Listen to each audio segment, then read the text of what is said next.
You are listening to King Edward's Radio.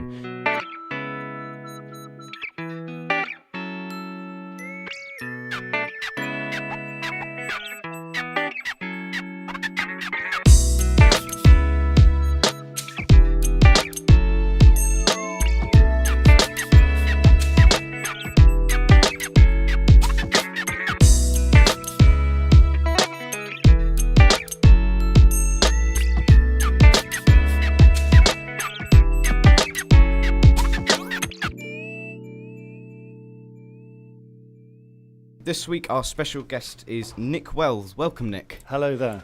So, what is it you do in Bury St Edmunds? I run the Bury St Edmunds Festival, which is runs for 10 days every May, a mix of music, theatre, dance, comedy, walks, talks, films, all sorts of stuff goes on. But also programme the Apex throughout the year.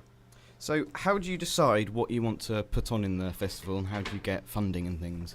I'm a bit like a kid in a sweet shop, really. I sort of this incredible selection of musicians and artists around that I get to pick and choose from. What I try and do is make sure there's a really good mix of stuff happening. So and I have to make sure I'm putting things on that people are going to want to see, because if it's just me in the auditorium, it's a pretty lonely old place. But I make sure there's jazz, there's classical music, there's folk, there's world, and there's just a really broad mix, so that as many people as possible who've got wide as possible interests will want to take part and get involved and come and see stuff.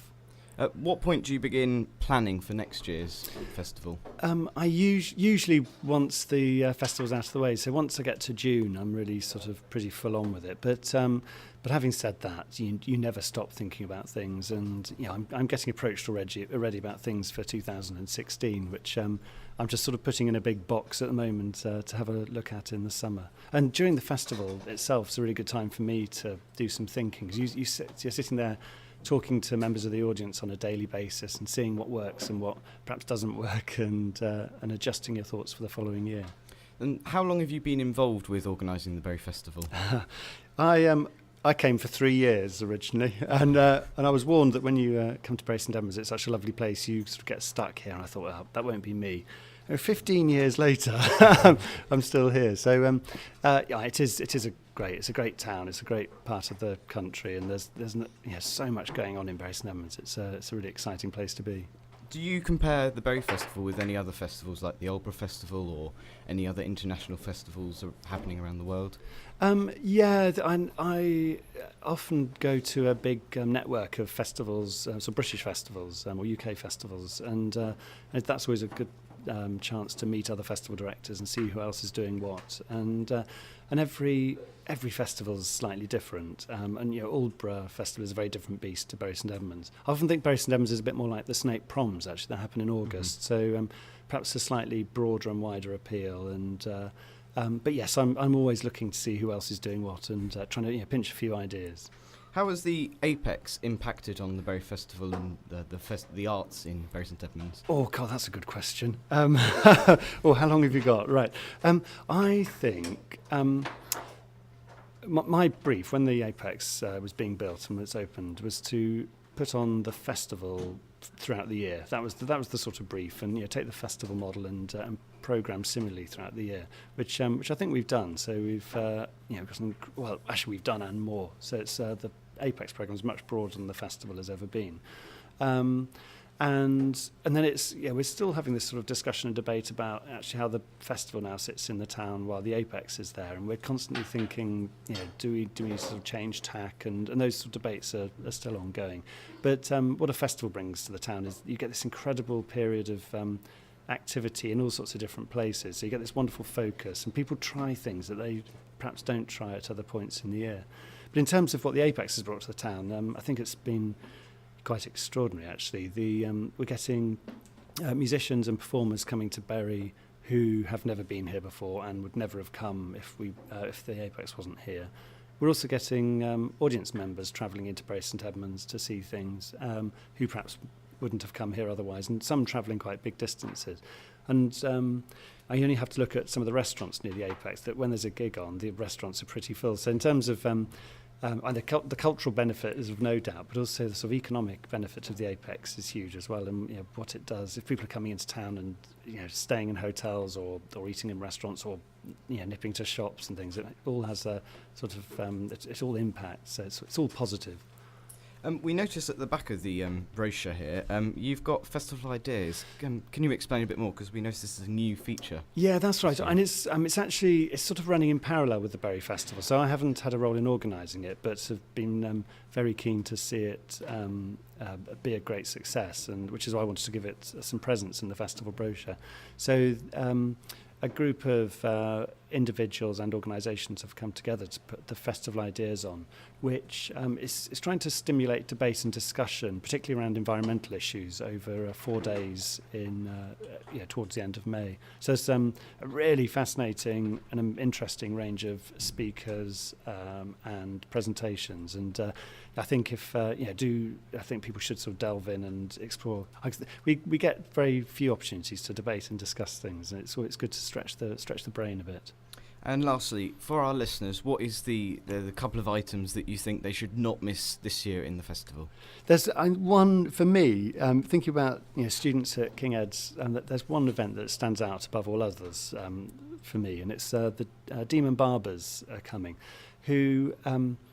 Damien Barber, who runs the Demon Barbers, he realised a number of years ago how many similarities there are between traditional folk dancing and sort of hip-hop breakdancing. And so the show they put on is absolutely fantastic. We've got a great band on stage, pumping out some quite high-energy folk and sort of groove-based stuff.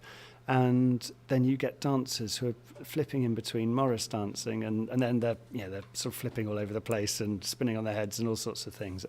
But it's great music, and it's absolutely brilliant dancing, and it's a show that will just appeal to huge range of people. And so it doesn't matter whether you're 7 or 77 or 17 or whatever you are. There's something in that show that people really enjoy, and that's on Friday the 22nd of May.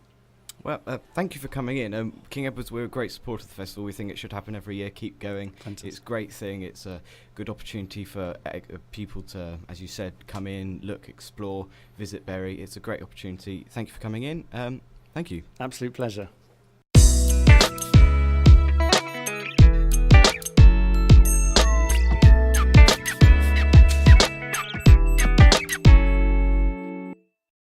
King Edward's Radio presents Music Awards 2015.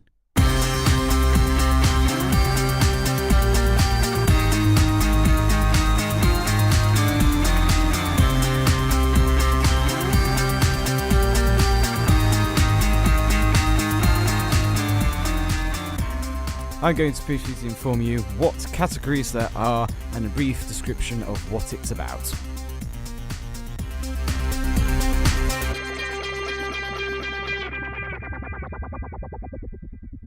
The first category is Music Style.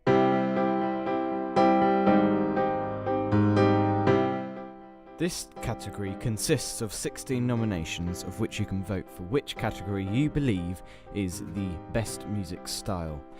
The nominations are alternative, blues, Christian and gospel, classical, country, dance, electronic, hip-hop or rap, jazz, pop, R&B and soul, reggae, rock, singer-songwriter, soundtrack and world.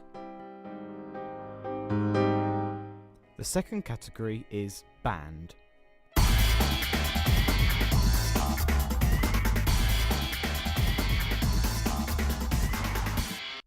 For this second category, you can nominate whatever band you think should win this award, but it must not be a local band.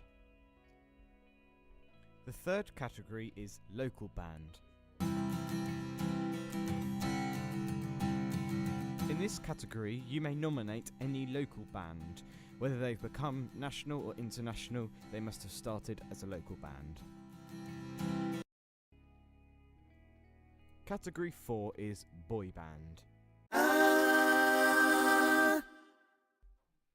For this category, suggest a nomination of your favourite boy band. Category 5 is best girl band.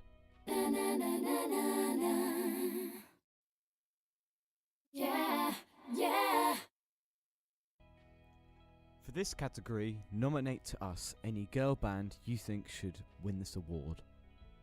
The sixth category is Artist.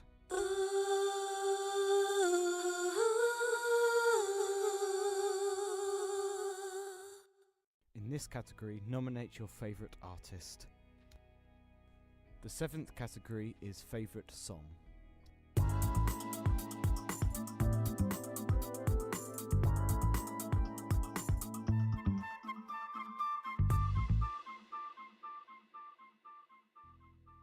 In this category, suggest to us your favourite song.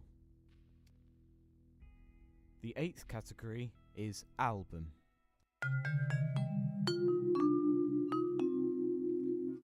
In this category, suggest your favourite album.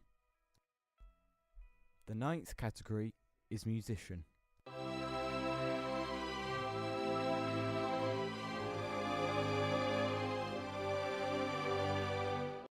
In this category, suggest to us who you think is your best or favourite musician. The 10th category is Music Video.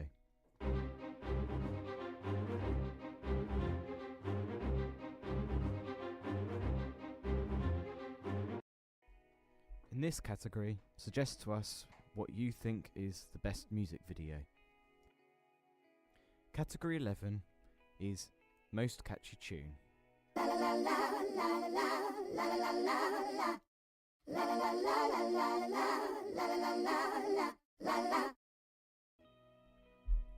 In this category, suggest to us what you think is the most catchy tune. The 12th category is Most Influential Musician.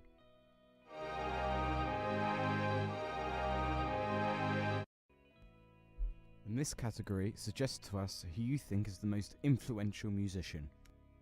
The 13th category is Rise to the Stars.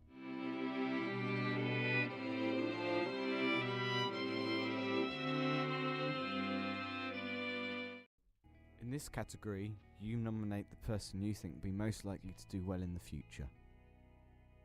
The 14th category is Up and Coming.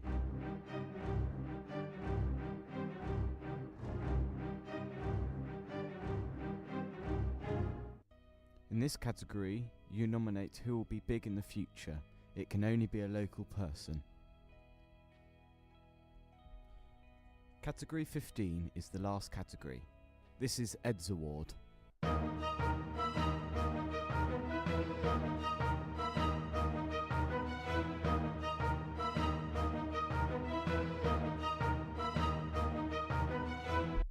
You may not nominate for this category as it is chosen by a panel of musical experts.